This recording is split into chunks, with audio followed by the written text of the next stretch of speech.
hello to all you unconventional conventionists. Welcome to Rocky Talkie. I'm Jacob. I'm John.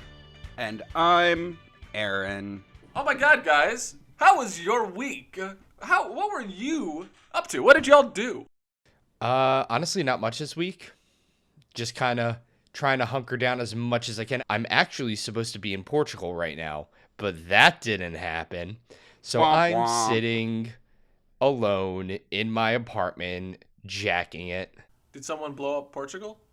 No, nobody blew up Portugal, but, you know, the person that I was supposed to go with just decided to take a job that takes them away from this general area for a year, so I had to get travel credit instead. Oh my god, that's selfish people. Whore. Yeah, I know, right? What a selfish bitch. Think about the people around you that aren't doing as well as you for once, is all I'm saying. Yeah, honestly, for real. That's also what I'm saying, but she doesn't want to listen to me, so. But aside from being sad that I'm not currently in Portugal, I went to go see the Book of Mormon for like the 4th time yesterday, so that was cool. Ooh, fun. Yeah, they Matt Stone and Trey Parker recently rewrote a lot of the script. Oh, really? I didn't know that. Yeah, they rewrote it to make it more like relevant, which is hilarious because Book of Mormon is still relevant. It's only been out for like a little over a decade, and it just goes to show that people like people who write shows that have been on Broadway for like 8 million years, Chicago, sorry, I had something stuck in my throat, are such a fucking bore to watch now because they're not updated and they're not relevant anymore. And then Matt Stone and Trey Parker out here, like, our show's been on Broadway for about a decade. That's too long. We got to rewrite it. So it was really cool to see like their rewrites and stuff and them including like jokes that, you know, pass more with this audience, subtext that passes more with the audience now. It was fucking awesome. Book of Mormon, really now awesome. Featuring songs by Lil Nas X. Oh my god, I would shit, fart, and cum if that happened. That sounds super cool. What about you, Aaron? You know, I had a good week. I had not a whole lot going on, just getting back into the swing of it, you know, with the new year and work and all that kind of crap. It was just our friend Marty's birthday. Happy birthday, Marty. So, yes, you know, let's go, Marty. Yeah, we did some low-key stuff with him. Had a good time. He's the big old 21, so did some drinking. My liver has not yet recovered. But yeah, that was super fun. One of the things we got to do, we went down to the Slipper Room, which if you aren't familiar in New York, the Slipper Room is this awesome burlesque venue that does all kinds of burlesque and sideshow acts and that kind of thing. It was super awesome. We got to go check that out. It was nice. We went on a Sunday night, so it was really low-key, and it wasn't too crazy. Funniest thing about that, though, I was sitting there the whole time just taking notes about the hosting routine that the woman who was hosting was doing, just going like, oh, that's okay. Now I could steal that joke. That's a good one. All right. Always learning. It was a lot of fun. So we did that.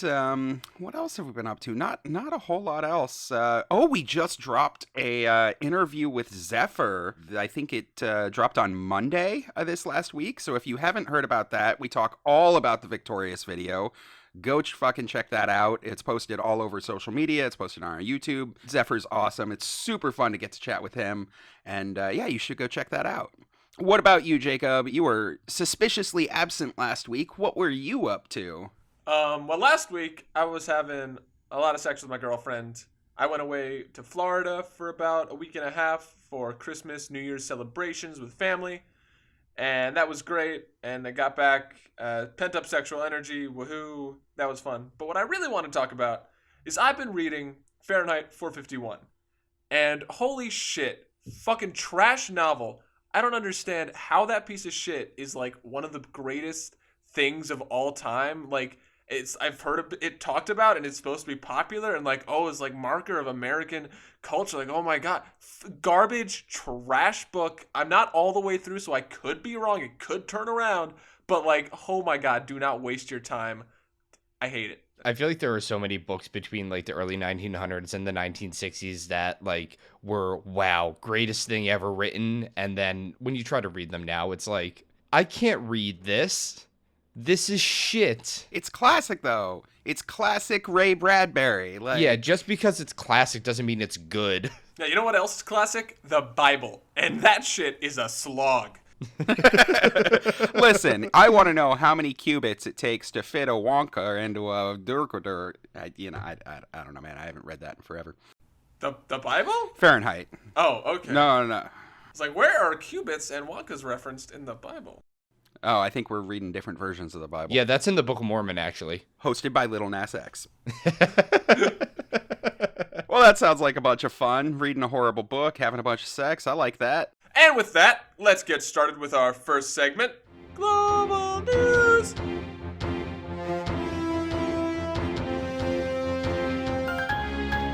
First up, very nice. First up in Global News, we have, say it with me, a fan production. That's right. YouTuber Annie the Clumsy recently put out music videos for most of the songs in Rocky Horror.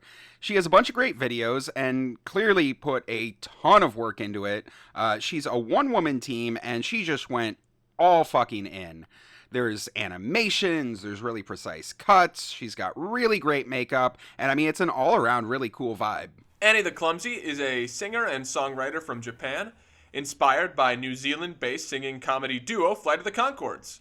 She's been making songs with her ukulele very clumsily since 2011. And from 2018 to 2020, she produced 11 episodes plus one live show of her own YouTube show called Annie the Clumsy Show. It's a lot like a variety show with a smorgasbord of activities. Annie sung, she cooked, and she taught us how to knit, in addition to a bunch of other things. Though her web show is just a small sliver of her output, she has a lot of original songs, as well as covers and a little mini-series of short skits on YouTube. In addition to all that, Annie also composes, writes, and sings songs for TV and web commercials in Japan. She has toured as chorus support with indie artist Oshu and collaborated with Avis Beats, who has over 170,000 monthly listeners on Spotify. Annie frequently uses her Macala baritone and all-solid Cedar Pow Fierro tenor ukuleles to write, record, and perform. On learning the all-solid Cedar Pow Fierro tenor ukulele, she says, "If you're clumsy like me, it might take a while to learn chords and strumming patterns, but don't worry about it. It's totally okay. Just keep practicing and be nice to your all-solid Cedar Pow Fierro tenor ukulele. Love your all-solid Cedar Pow Fierro tenor ukulele, and your all-solid Cedar Pow Fierro tenor ukulele will love you back." All-solid Cedar Pow Fenner tenor fuck! Just All keep solid practicing. Cedar Pow Fierro tenor. Just keep practicing how to say it, and eventually it'll love you back. Just keep practicing and just keep practicing and be nice to your ukulele. Love your ukulele, and your ukulele will love you back. On to her most recent release, the Rocky Horror Clumsy Sessions.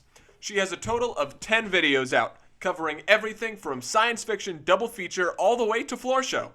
She has something for everything, except superheroes and once in a while. It sounds like she might be one of the few people who vibed with Lou Adler's cuts there. She also cast her cat as Rocky, and we believe she had to cut Sword of Damocles too, due to his absolute ambivalence towards the role. What a fucking drama queen. For a one-person production, all the songs were very musically involved, and in a few numbers, you can see cutouts of Annie's hands playing various instruments, including an electric piano, acoustic and electric guitar, and something called an omnichord, as well as a bunch of others. Science fiction double feature is done against an all-black screen with Annie cut up and pasted on. A silhouette for her lips, 2 for her face, and 2 for her playing an instrument. It really had a vibe, and it felt like an ensemble number. So most of the songs, like science fiction and pretty much everything else, use a black or natural background, usually somewhere in Annie's house, decorated to fit the scene. But Damn It Janet is done with a drawn background. Images of the Home of Happiness sign, the grave, and the church door sit as the backdrop, cycling between 2 images of each setting to make the art look like it was moving. It's really fun. It made me wonder if that was something that any casts have done or could do.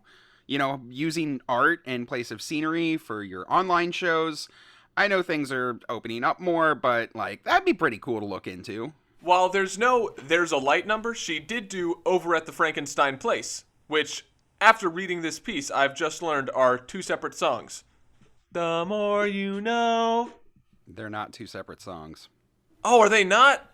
Okay, well, she put up just one thing called Over at the Frankenstein Place that's like, I guess just one latter half of the song, and so I assumed that was one song.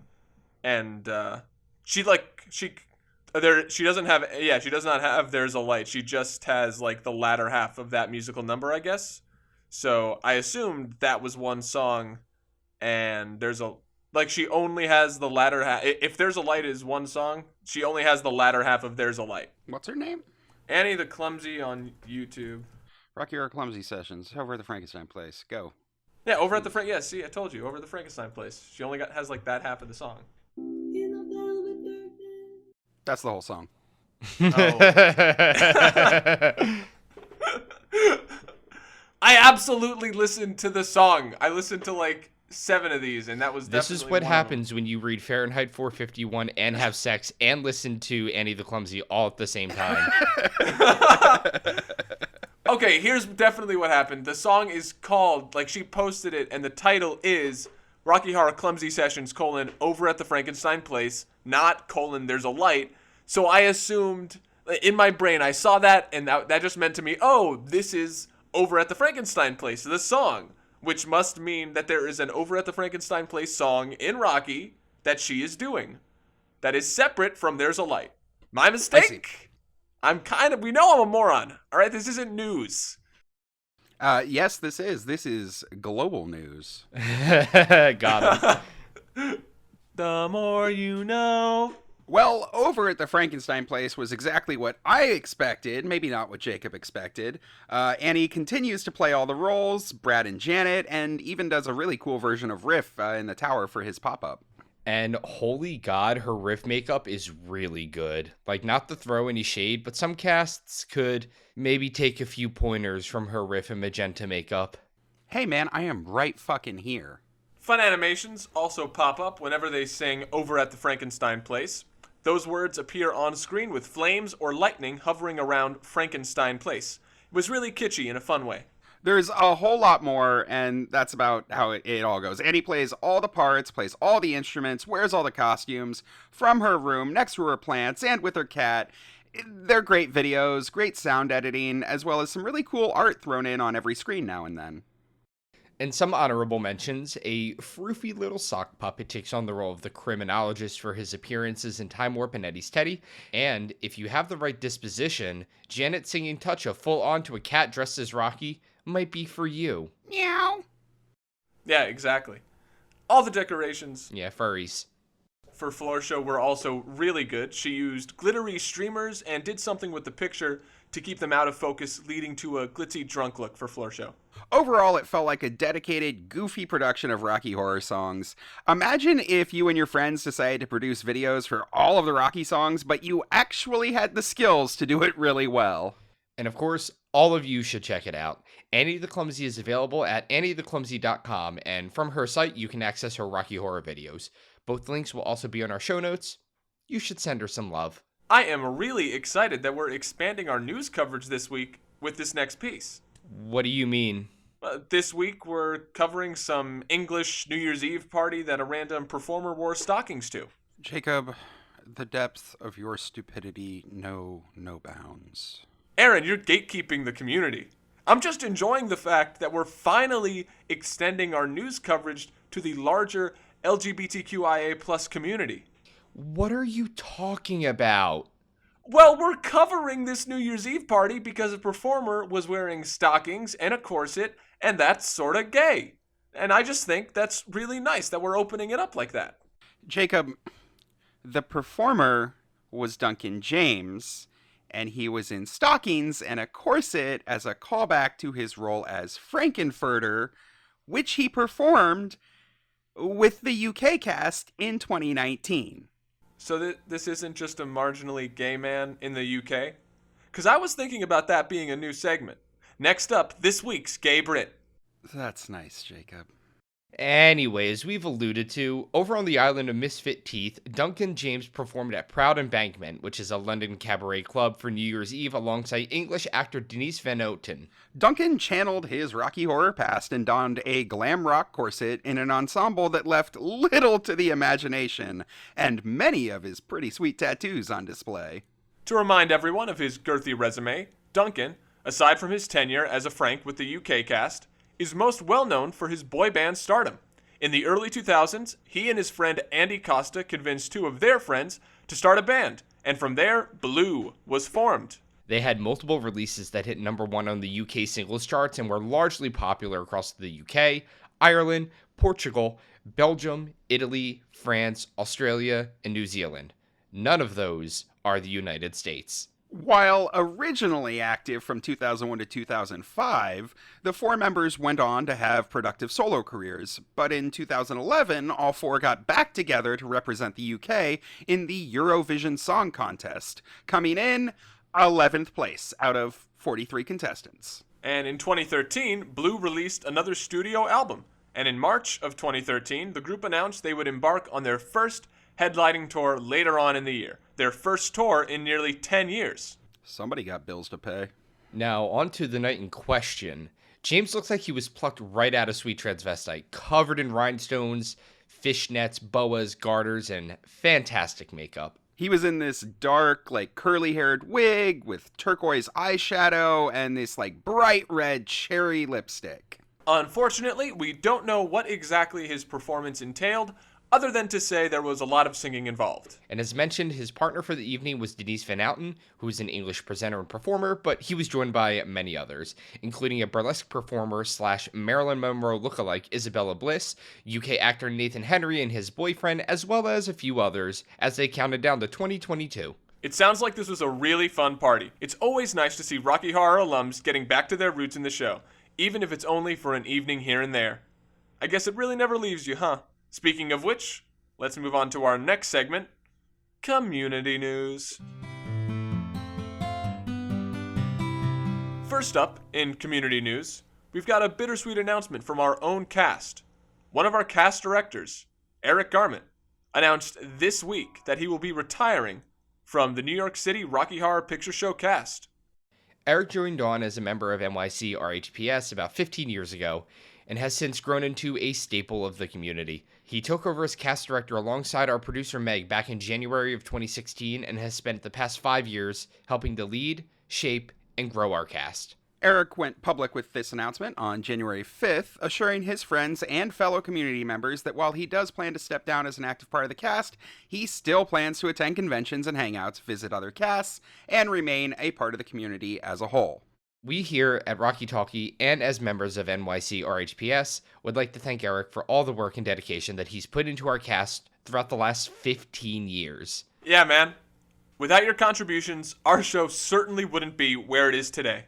Yeah, on a personal note, I've known Eric since he joined way back when. He's always been an amazing Eddie, a fantastic member of the community, and you know what? Enjoy getting your weekends back, buddy. You lucky fucking bastard. You have certainly earned them. Next up, we've got all kinds of cool new stuff coming to us from the Francis Bacon experiment up in Buffalo. First of all, this week we were extremely excited to learn that RHPS Buffalo is gearing up to hold their cast's first ever performance of Shock Treatment. Yay! Fuck you, John. I know you don't like Shock Treatment. Yay! That's why you made me read this, isn't it? That's right. April 1st, 2022 at 7:30 p.m., the cast will be partnering with the Screening Room Cinema Cafe, which is a locally owned and operated venue that screens cult films and hosts poetry readings, trivia, and comedy nights. This venue looks like it would be amazing for shadowcasting. Rocky and Shocky seems super on brand for them, plus their theater setup looks phenomenal. They've got a great cabaret-style atmosphere with comfy couches, tables, chairs, and bar stools. The downside is that seating in the theater is limited, especially now when they're only operating at 50% capacity to allow for extra space and COVID safety throughout the venue. That means that if you want to see this show, the time to buy tickets is now. Tickets are only $10 each, and the cast has hinted that if the April 1st show sells out, there's a possibility of a second performance being booked. But no promises, people. I'm excited. This show looks like it's going to be an absolute blast. I know that Buffalo loves Shocky and has been really excited at the thought of getting to put it on one day. And, we're beyond excited that they finally get a chance to show their stuff. Yo, too bad Nikki isn't here to start a road trip chant, since it actually makes sense this time around. Seriously, I mean, honestly, Meg keeps looking at different ways to get to Buffalo and telling me, like, how cost efficient and convenient they'd be. Like, literally at, like, 4 o'clock in the morning this morning, she's like, it's only $200 to get to Buffalo. So, I mean, Nikki might not be the only one trying to get us there. If you're interested in learning more about the event and maybe getting tickets, we've got the Eventbrite page linked for you in our show notes. And hey, while we're on the subject of travel, Buffalo gave us a little second treat this week in YouTube video format. On January 7th, Allie and Jamie released a really great instructional video about how to construct an ultra-portable tank on a budget. According to this video, Buffalo Cast has never used a tank before, as they're a traveling cast and all of their equipment needs to be able to break down and fit inside a car or two. Obviously, traditional tanks are not conducive to being hauled around, so lots of casts who don't have a permanent venue with storage learn how to either put something really quick and dirty together, or just completely go without. For example, our cast, New York, used to have a really awesome tank made out of wood. Unfortunately, it is now sitting in a New Jersey storage unit, so the tank we use now is made up of 2 lighting tripods with just a red sheet draped over them. So we've gone from one extreme all the way to the other. But, as Allie and Jamie are fond of saying, there's no wrong way to Rocky. And the tank they've come up with, which is made out of PVC pipes, shower curtains, and red duct tape, is the ultimate example of this. On paper, this sounds like a plastic shower curtain held onto some PVC piping with duct tape. But the finished product in the video looks great. I could totally see it being used on any stage without a single audience member even blinking an eye at it. I think part of that is the 15-foot rule that Allie spoke about. In theater, something may look suspicious up close, but from 15 feet away, aka the distance between the stage and the audience, people tend to only see the big stuff. The shape, the color, the size of my penis, etc. They'll see a really big red frame with frosted glass windows on stage and take for granted that that's what it is. They won't be looking for red duct tape, and unless it really stands out, they're not going to see it. One of the best parts about this tank, though, is that it can completely break down into its basic parts, the PVC pipes, connectors, and shower curtain, and be transported to and from shows super easily. It folds down basically flat, it's incredibly lightweight, and it seems pretty durable. It's only PVC and plastic after all. Yeah, when Meg and I were talking about what kind of travel tank we could construct for New York, I had a moment when I saw this video where I was just like, holy crap, they drew exactly the same diagram that we sat here in our apartment and drew. Like, all the way down to like, yes, this connector piece, this connector piece.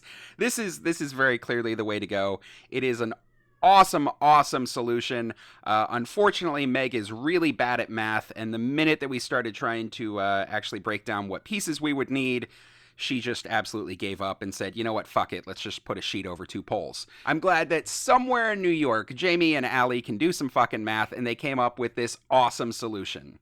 If your cast is in the market for a new super portable tank, definitely take a look at this video. Jamie and Allie explain everything really well, even the math for construction illiterates like some of us here, and they've even included a shopping list of all of the parts that you'll need to construct your own. We've linked the video for you in our show notes. Please go check it out. It's insanely informative and also just a super fun watch. Jamie and Allie are adorable as always and very, very entertaining. So, mad props to everyone over at Francis Bacon. Thanks for giving our community such great stuff. We can't wait to see what you put together for Shocky.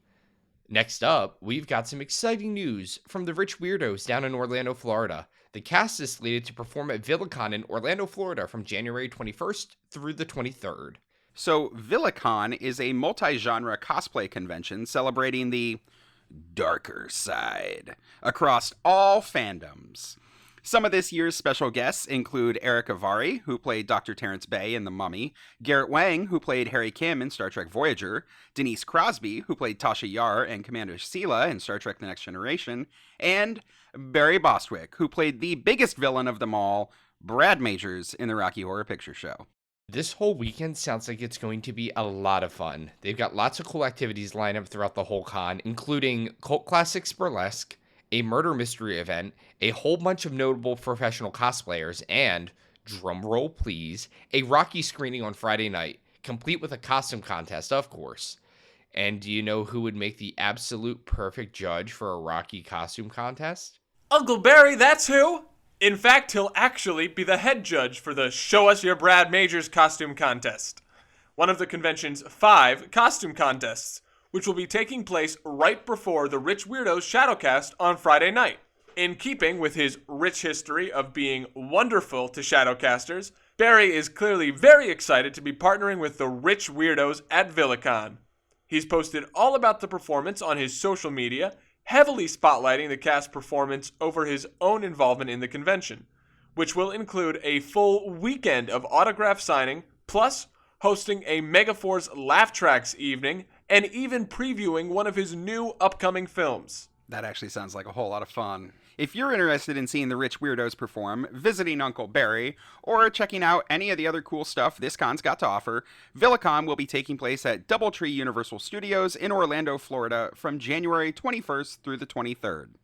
A weekend pass will only cost you $35 and will grant you access to all the con's events, including the Shadowcast. So don't forget to check out the convention's Eventbrite page in our show notes. And just a reminder, if you have a chance to hit up Villicon and see Uncle Barry and the Rich Weirdos, if you make it up to Buffalo for shock treatment, or if you build your own version of the Francis Bacon tank, write to us and tell us all about it. Hell yeah! The same goes for any Rocky Horror community projects or cool upcoming events you or your cast might be working on. We love getting to share projects like this on our show. It's what keeps our community interesting and vibrant. And don't forget about Big Dick Story Time. If you've got a totally nuts story from your time in the Rocky Horror community, maybe like an amazing show that you got to perform in, or a crazy con party that you attended and want to reminisce about, or that time that you got to meet Richard O'Brien and he signed your butt, anything really, fill out a form and we will share your story on the show and make sure all of our listeners know just how enormous your magnum dong really is. It's that easy. Just go to our website, rockytalkiepodcast.com, and fill out our contact form to let us know how it went, and we'll share it on air. You know, all that talk about big dicks reminds me of something. Oh no. What's it remind you of? You've got it, chucklefucks! It's time to jerk it with Jacob, and this week, I'd just like to take this opportunity with my first segment of 2022 to absolutely and completely shit on Aaron for his performance on last week's episode of The Game Show. Hey man, we didn't miss that many, and... I didn't say we. I am shitting on you individually. John did fine. Gee, thanks. But you, Aaron, did not do well. I missed like one question. I'm sorry, you waste so much goddamn time looking at Rocky Horror crap, and you can't even remember something so obviously simple and basic, something as straightforward as the name of the recording studio that the original cast album was recorded at. You moron. I did not know that one. You are correct. That's absolutely baffling, Aaron. I'm so disappointed. I mean, yeah, anyone would know about SARM Studios. Well, of course I know about SARM Studios. Aha! See, I don't think you do, because there was one other thing that I noticed last week. Without me here to handle all the game show related activities, it was bound to go awry. And, awry did go. You see, you fools, our wonderful producer Meg, while extremely talented, apparently cannot transcribe from a YouTube video of someone talking with a British accent. What? Because it's not SARM Studios, you ignoramuses! It's SARM Studios! What? Yeah, I'm not hearing it. SARM? SARM? SARM? Not SALM, PSALM. It's right here, in the script from last week. Meg spelled it wrong, and you didn't know the answer. I am so disappointed in you. Your entire facade has crumbled in my absence. I'm sorry, Jacob. I don't know what you're talking about. I've been saying SARM. I mean, good thing we're on a podcast and nobody can tell how we fucking spelled it. No. Yeah, man. SARM, I don't know what you're... Do you actually, like, pay that close of attention to the script? No! You can't do this. I won. Yeah, no, we are definitely saying SARM. That's not what... In fact, this is actually a great topic to bring up, and I'm glad you did. The original cast recording is certainly an incredibly interesting story, and honestly, this is a great one to start off 2022 with. This is a great idea, man. Good job. No, but you lost. I won the argument. So, for those of you that want a refresher from last week, one of the trivia questions that was asked on our game show Mastermind, which Rocky Horror expert Sarah Trevarthen knew, but our wonderful team over here at Rocky Talkie had no fucking clue. The question was, the original cast album was recorded in 1973 at which studio in London, co-founded by the actor and music producer John Sinclair? And it's SARM Recording Studios, yes, we know. But do you know who John Sinclair is? He's the producer of the album, of course. Incorrect. He was associated with the studio that the album was recorded in. It was produced by Jonathan King. Wait, who the hell is Jonathan King? And John Sinclair founded a recording studio? Actually, if you ask John Sinclair, or as he goes by now, Rabbi Yaakov Asher, he practically created the Rocky Horror Show. You know, Richard O'Brien helped a little, but... Hold the fucking phone! Or whatever a not boomer would say. You guys are just fucking with me. Richard O'Brien created Rocky Horror. Except for everything Jim Sharman came up with in his directing, and Brian Thompson and his set designs, and the actors while they were all workshopping the play, and Sue Blaine, and let's not forget Richard Hartley, who practically wrote like half the songs, and... Well, yes, Rocky was a group effort, but who the heck is John Sinclair? And Jonathan King? You didn't even tell me that. We've talked about all these other people before. Oh, Jonathan King. You mean the other initial producer of the Rocky Horror Show. You know, alongside Michael White. Now I know you're fucking with me. That was Lou Adler. No, Lou Adler brought Rocky to the US and produced the film. Before Lou ever saw Rocky, Jonathan King cut a deal to back the stage show. What is this, revisionist history day? No, you see, Jacob, Rocky Horror is like an onion. Or a parfait. No, not like that. And as you peel back the layers of the onion, there are even more facts lurking beneath the surface. And this one is actually a pretty massive iceberg. Is this an onion or an iceberg? It's a parfait. An iceberg lettuce parfait. Lettuce on them buns, baby. What? Got him. A quick trip through the first Rocky Horror Show official soundtrack. I'm here for this. Let's start at the beginning. Actually, let's start even before the beginning. Before Rocky even existed, well, before it ever existed outside of Richard O'Brien's balding head. So this part of the story is told by Belinda Sinclair, who listeners might remember as the actress who played Janet after the Rocky Horror Show transferred from the theater upstairs to the classic cinema in August of 1973. Right, so you've got to remember that Richard O'Brien in the early 70s was working within the same circle of people that were doing London theater. And much like modern-day Rocky, they weren't just performers together in a bunch of shows. Many of them were friends. They'd hang out, they'd party, and Richard and Kimmy Wong had a flat in Oaklington Road in Maida Vale in London. Oh, and Belinda Sinclair was one of those friends. I got you. Explains how she got Janet. Helps to know Richard first, I guess. She had also been in the musical Hair. I believe that's how they were first acquainted when Richard was also part of that show. Right, so according to her, One night, she and her boyfriend John Sinclair are over hanging out at Richard and Kimmy's apartment. They're having a good time. They're smoking, drinking, possibly smoking other things. Not the marijuanas. Never wanna, not a single one. So, as they're sitting there, Richard points out a TV in the corner of the room that's showing some late-night black and white B-movie. And like the biggest nerd in the room, he starts going on about how bad its production values are and how the performances are so bad and how he would want to see a rock and roll horror show on the London stage that spoofs all of these B-movies.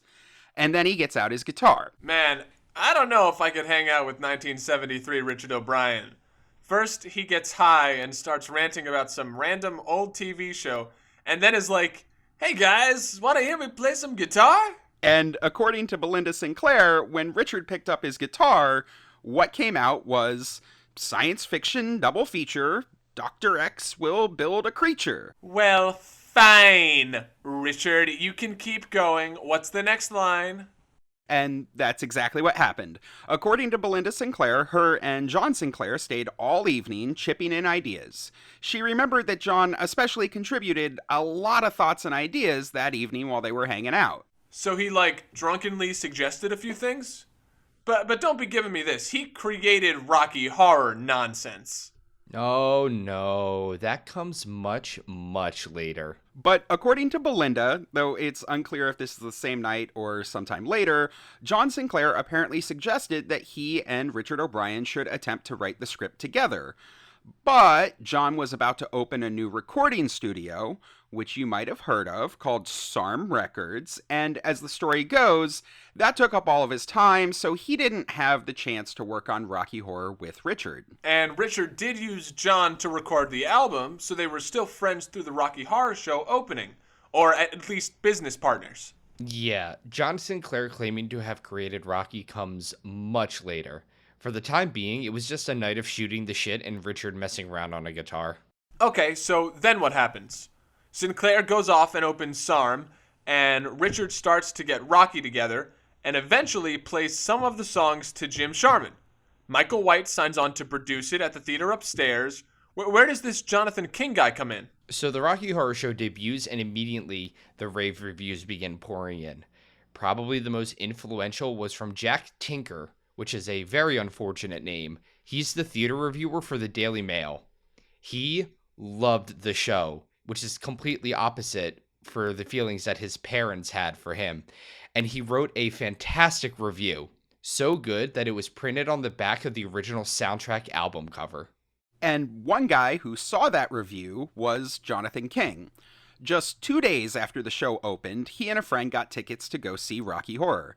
He recalled in the liner notes for the 1996 re-release of the original cast album that there was nothing in the write-up to indicate that the show was a musical. So as he put it, the surprises began the moment the show commenced. King recalled that both he and his friend, quote, rocked with laughter and fell in love with the performance. After the show, he made his way backstage and announced that he wanted to invest in the show and produce a recording. That's pretty nuts. You're Tim Curry. On the second night, working on some small stage show, it got good reviews, but you don't know. And some guy barges backstage telling you that he wants to make a record. But Jonathan King wasn't just anybody. He was actually a fairly well-known recording artist and producer at that point. While he was still in college, King had a top 4 single with Everyone's Gone to the Moon, and in 1967, he discovered the rock group Genesis. He was one that even gave them their name, Genesis.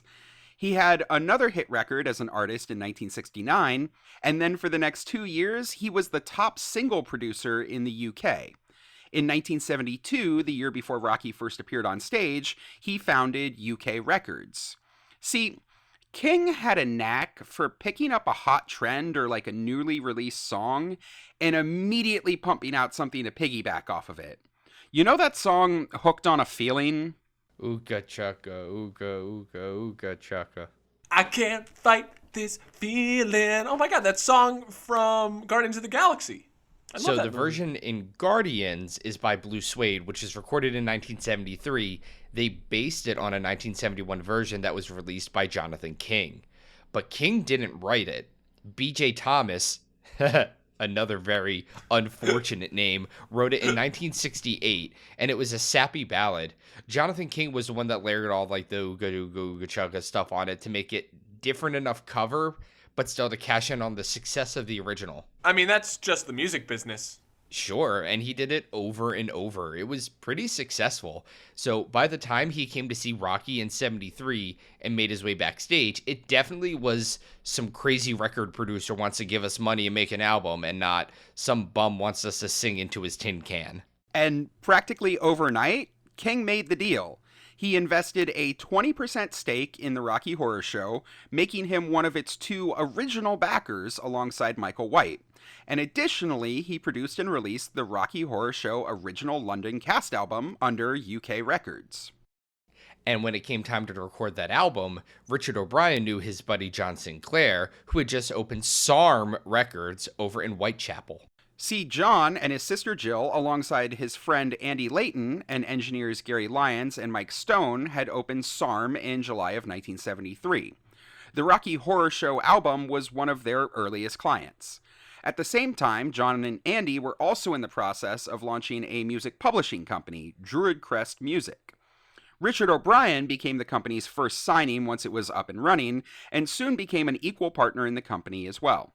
Later, the 3 would launch their own production company, Rich T-Boy Productions, where they released a string of Rocky Horror-related singles by both cast members and just some of their friends. Colloquially, they called themselves Andrew O'Bonzo, which is an homage to the Bonzo Dog Doodah Band, which is a late 60s comedy and music group. See, there you go, just making up words again. So the team of Andro Boingo is how Richard and Kimmy and a bunch of other people put out Rocky-related records, and it started with them recording the Rocky Horror Show soundtrack at SARM. Speaking about the creation of the soundtrack, Richard King remembered that they practically made the album in 24 hours. Everyone went to SARM Studios and bashed away until it was recorded, voiced, and mixed. King said, "I wanted to capture the spirit of enthusiastic tackiness that embodied the play." And I think it did, and does. Unlike all subsequent versions, this has innocence, hope, and wonder. Because if there's one thing I think about Rocky Horror, it's, oh yes, innocence and wonder. Yep, those are the words that come to my mind, of course.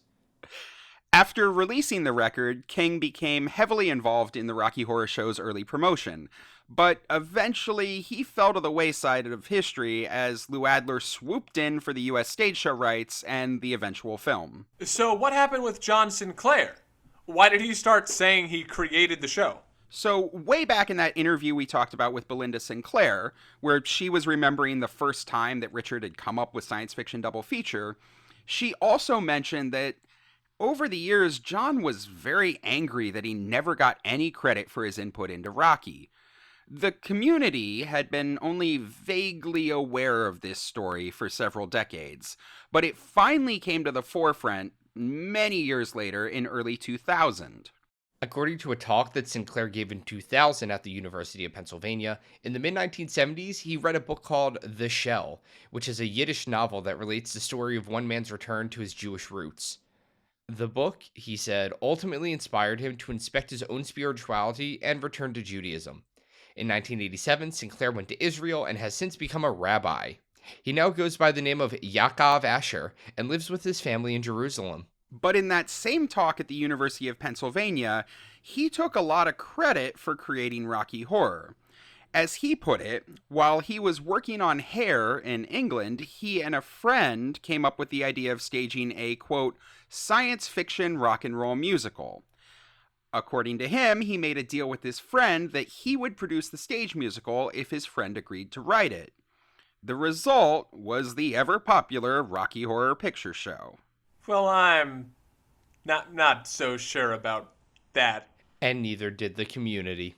This was all jotted down in an article posted on the Daily Pennsylvanian and made the rounds on the old news groups back in the early 2000s. The clickbait title, From Rocky Horror to Rabbi, caught people's attention. But this is the only place where we directly hear about him taking credit for Rocky. He hasn't really spoken about it since, as far as I can tell. I was just Googling him. He's actually a pretty prolific public speaker. He was plenary keynote speaker at the Agudas Yisrael Convention and keynote speaker at Project Inspire in 2018. He lectures in Talmud and Jewish philosophy at Or Somayach Tannenbaum College of Judaic Studies in Jerusalem and is a senior staff writer of the Torah internet publications Ornet and Torah Weekly. He even does YouTube videos. His most recent one is titled, What's Wrong with Amazon's Kindle?, where I'm sure he will tell me why my Kindle is the work of the devil.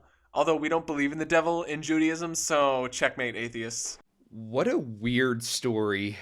Yeah, it's a little more disgusting for Jonathan King, though, our record-producing mogul. In September of 2001, King was convicted of child sexual abuse and sentenced to 7 years in prison for having sexually assaulted 5, 14, and 15-year-old boys in the 1980s.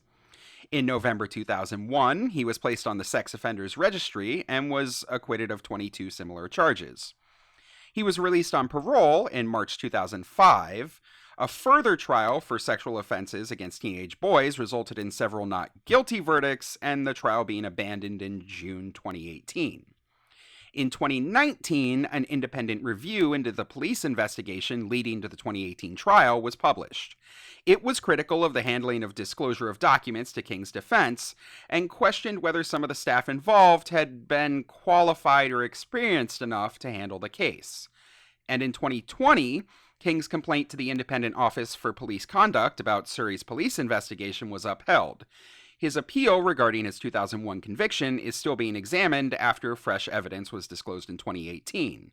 He was removed from the sex offenders registry in 2020. Why did he get removed from the sex offender registry? So he sounds like a creep. Yeah, and since his release, he's had little to do with music. Mostly he seems to be writing a lot of books, mostly under pseudonyms, obviously, but it's not really all that easy to track anything down. Well, what about SARM Records? We said they published a bunch of Rocky-related records. Anything interesting there? SARM actually went on to do some pretty prolific recordings. In 1975, Queen recorded sections of Bohemian Rhapsody and the Prophet song at SARM, and filmed the video for Somebody to Love at the studio the following year. The band returned to SARM in summer of 1977 to record portions of their album News of the World, including We Are the Champions. In 1976, Trevor Horn comes into the mix, eventually forming the Bugles and creating their smash single, Video Killed the Radio Star, which would eventually be the first video ever played on MTV. SARM continues as a recording studio to this day. But what about Rocky stuff? Oh, yeah, I mean, there's plenty of information from back in the Andrew Obonzo years. All of the music of Kimmy Wong and Richard O'Brien. That includes like a weird vintage Doo-Wop Girls cover of Eddie's Teddy. And of course, Belinda Sinclair's version of Toucha. You know, the one that had like a disco version that went to number 3 on the Japanese singles chart. I do not know anything about any of that. Well, I guess you'll just have to tune in next week. Same bat time, same bat channel. And that's our show. We want to thank Francis Bacon Experiment for their awesome YouTube content that we are just loving. And as always, we'd like to thank our writer Jacob, our producer Meg, and our editor Aaron from Tennessee. We appreciate all of your work. If anyone has a question that they'd like to answer us on air for Nikki Asks a Question, or some community news that they'd like us to talk about, or even a cool story to share with the community, we'd love to include it on our show. Just go to our website, rockytalkiepodcast.com, and fill out our contact form to tell us about it. If you're enjoying Rocky Talkie, please help us out by rating, reviewing, and subscribing to the show. It makes the podcast more accessible to new listeners, which really helps grow the show. And if you want even more Rocky Talkie content, check us out on Facebook, YouTube, Instagram, and TikTok, all at Rocky Talkie Podcast. We'll see you next week. Bye! See ya! Ooh, that was a good one. That was sexy. 60. Well, that sounds like a bunch of fun. Reading a horrible book, having a bunch of sex. I like that. Yeah, best is when you do them at the same time. Oh. I have no response to that. Yeah, no, I think you're doing things a little wrong. Or right. Yeah, I don't know how it would actually read during sex, so that's not... I thought there was a joke in there, but I don't think there is anymore. I don't even know how to read. Very nice. First up, in global news, we have, say it with me, a fan production! Fan production. Thank you, guys. Fan production. You can just layer those, right, Meg? You sure you weren't just drunk while you watched it? While having sex and reading Fahrenheit 451? It's been a very busy week. I could not tell you one way or the other, so... Let us on them buns, baby. What? Got him. I don't know why I found that so funny. I'm sorry, guys. Was that the Shrek joke? Yeah. Mm-hmm. How was that a Shrek joke? It landed for me. All right. He lectures in Talmud and Jewish philosophy at Or Somayach Tannenbaum College. Oh my God. That's why I gave it to you. Jesus, it's the most Jewish college. Oh.